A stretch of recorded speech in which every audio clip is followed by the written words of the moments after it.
Alright guys, what's going on? Welcome in. So Randall Cobb was on the Bussin' with the Boys podcast and talked a little bit about 2023, how the New York Jets season went, talked about some good stuff, talked about some bad stuff. Let's not waste time, let's jump right into it. The first thing that Randall Cobb talked about was how good the New York Jets defense is, right? He literally said that it's the best defense that he's ever been around.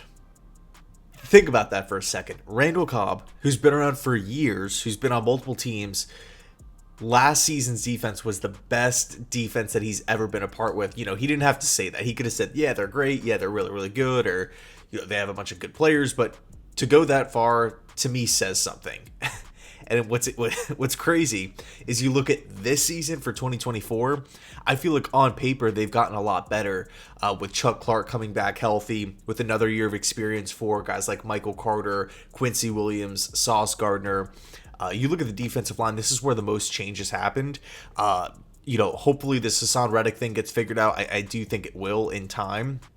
But right now, we do have a lot of guys leaving and a lot of guys coming in, so we're hoping to replace what we lost. I mean, just think about it. Just names that are popping in my mind right now. The players that we lost: Quentin Jefferson, Al Woods, JFM, Bryce Huff. 4 players in the trenches lost. We've added Lecky Fotu, Javon Kinlaw, and then, again, this whole Hassan Reddick thing, we added him, but he's currently not participating in voluntary OTAs, and then, of course, mandatory minicamp.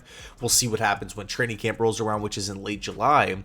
And then we also just brought in, yesterday, actually, Tack McKinley, former first-round pick, and then along with a couple of undrafted free agents, Leonard Taylor, Eric Watts, McGregor from Michigan, a couple other guys turning some heads so far. But, man, this defense, I seriously think this is not me hyping up the team. This is not an over-exaggeration.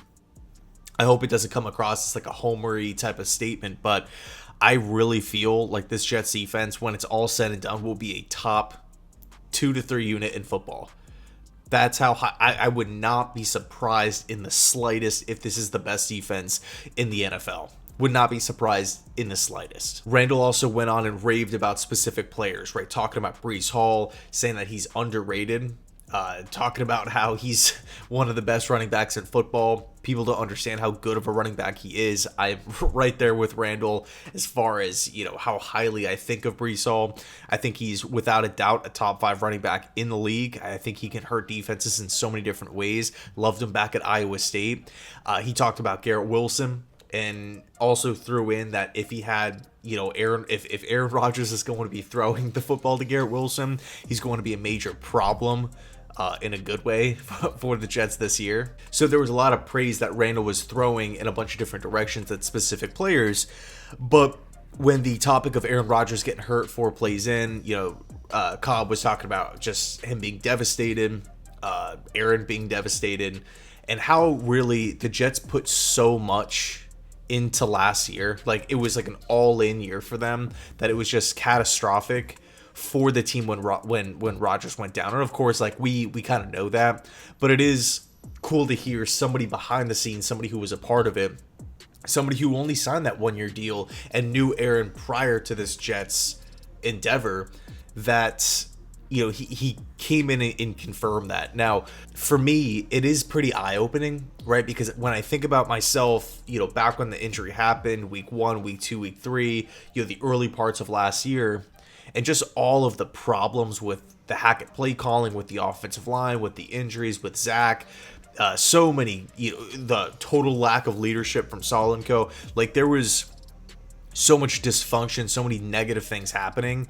And to think back at that time, and then to listen to Randall's, comments about 2023.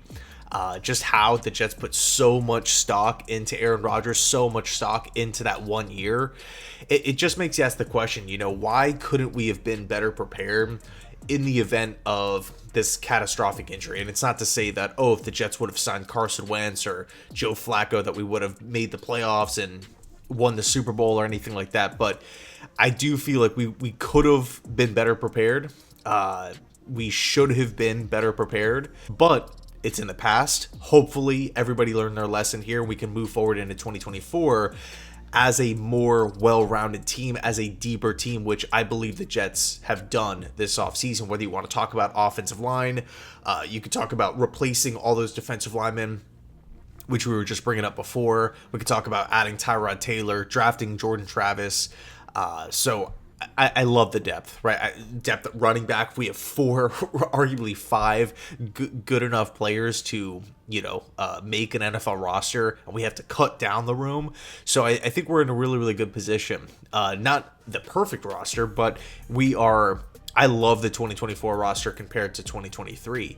So when Randall was talking about the transition from Rodgers to Zach, he basically said that he wished Zach Wilson had more time. Like, he wished Zach got a full year on the bench to absorb everything.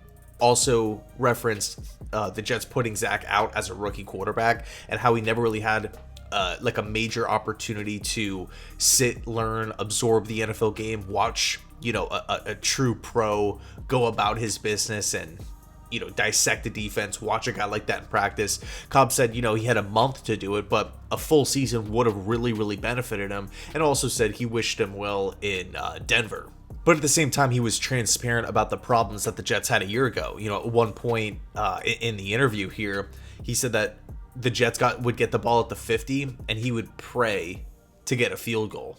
Like, elite field position, getting the ball at the 50-yard line, and you got an offensive wide receiver praying to get a field goal, which is only like 15, 20 yards, advance from the 50. So like you got to get to like the 35, 30 to get in a field goal range, and you're praying for 10 to 15, 20-ish yards of field position or of offensive yards gained. That is not a place that you want to be. Right, and I think he didn't really mean it to be as a shot right at Zach. I think it was more so just the honest reality of everybody's shortcomings. The O-line, the injuries, Zach, Hackett, the offense, the belief, all that kind of stuff just combined into one thing. And, again, he kept talking about Aaron Rodgers coming back, and the Jets should be in a lot better of a position, better place with Aaron, and that's 100% obvious. But he did not shy away from the struggles a year ago, and kind of ended the interview off with just previewing 2024. And my favorite part about the whole thing was he shouted out the offensive line, because I think there's a lot of problems from last year stemmed from the offensive line, right? Whether it was protecting the quarterback, whether it was opening up holes in the running game, whether it was, the coaching, which I thought was just absolutely abysmal, whether I thought it was the development of certain players just not really being there, whether it was the Jets constantly moving guys around, practice habits and whatnot, just, to me, bottom of the barrel, right? My opinion, bottom of the barrel. But this year, it seems like, of course, we've added names. Moses, John Simpson, Tyron Smith, Olu Fashanu. We'll see if the Jets add any more pieces. We got AVT coming back, Joe Tippmann going into year 2, taking on more of a leadership style of role. But it just kind of feels a little bit different in practice so far, because I love how the media just is not letting the Keith Carter stuff go. Right? They keep on asking Saleh about it. They keep on bringing it up. Like, hey, this is a problem here. His coaching style is a problem. We've had multiple players voice their opinion. We've had multiple former players voice their opinion. He's gotten fired in Tennessee. Keith Carter's gotten fired in Tennessee. And to top it all off, the offensive line play was atrocious a year ago. So it would be one thing if the Jets' offensive line was a top 10 unit, top 5 unit a year ago. Okay, there's a method to the madness. There's a method to his coaching style. But if you have all this negativity, and then on top of that, the unit is not good at all, then, it's a problem and it needs to be addressed in one way or another. So again, I'm happy that the media keeps, asking questions like, what's the update? How's his coaching style, transitioning from voluntary OTAs to minicamp? And Saleh keeps talking about it. Saleh keeps backing him and whatnot. But I think that's important to keep that in the limelight, because this offensive line, again, if the offensive line is bad, we our chances of success offensively are going to shoot down. But if we can protect Aaron, if we can open up holes for Brees and Braylon Allen and what all these all these young running backs, I think we're going to be in a really, really good position. We have depth, so in the event that Tyron Smith were to go down, we have somebody to fill in. Personally, I still think I would add one more interior offensive lineman to the group. Pat Eflin, I felt like was a perfect choice. We'll see what happens there. Who the Jets just worked out a couple days ago. Former Jet. Looked good with the Jets, signed a 3-year deal with Carolina, didn't really work out there, was beat up, but if we could get him in on a cheap deal, he could play guard, he could play center, he could be that essentially swing interior offensive lineman. I do like that fit a lot, but I like how Cobb addressed the offensive line.